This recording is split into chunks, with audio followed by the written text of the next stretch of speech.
On a créé l'association L'Arrosoir il y a bientôt 1 an et demi.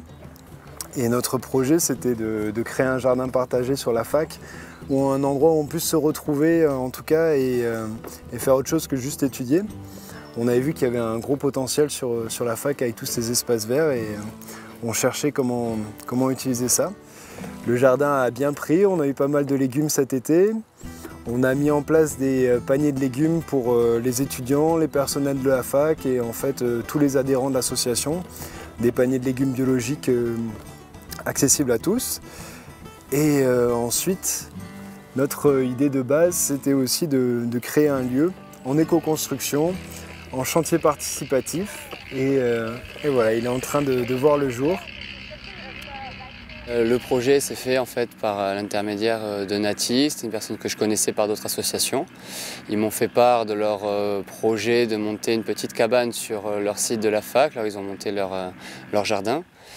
Du coup le projet m'a plu, donc on a réfléchi à une sorte de petite cabane éco-construite avec des matériaux locaux.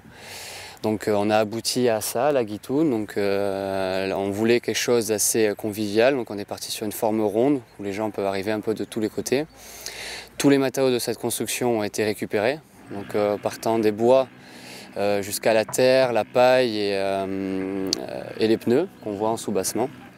Le but c'est de montrer aux gens qu'avec des matériaux simples, on peut faire des constructions qui seront confortables, qui sont assez atypiques et surtout avec juste un petit peu de connaissances, il n'y a pas besoin de gros matériel ni rien, quoi. La volonté c'était vraiment de faire découvrir ça aux gens et surtout de faire toucher la matière. Donc on a essayé d'orienter ça sur un système de petits ateliers. Donc derrière je pense qu'on peut le voir, on voit Nati qui a la préparation de la terre. Donc la terre qu'on a réussi à récupérer, le but c'est de la tamiser, de la diluer avec de l'eau. Et ça permet après d'enlever les cailloux à travers des tamis. Et de cette argile, qui est notre matière première, on va faire différents systèmes constructifs. Donc on l'a utilisé avec de la paille pour remplir les murs, ce qu'on peut voir à l'intérieur là-bas, donc juste entre des lattes de bois. Et ce qui nous fait notre matière dans le mur. Ensuite, on vient appliquer dessus des enduits pour finir et étancher le mur. Donc là, c'est un mélange avec du sable et c'est avec ça, mélangé avec l'argile, qu'on fait les enduits de finition. Donc là, on a une couleur assez caractéristique de l'enduit qui est un peu grisâtre. Donc beaucoup de gens pensent que c'est du béton alors que pas du tout, c'est le sable qui donne cette couleur-là. Mais pour l'enduit de finition qu'on viendra mettre à la fin, on va essayer de jouer sur des teintes beaucoup plus naturelles et sympathiques, sur du rouge, du jaune, avec les couleurs d'argile.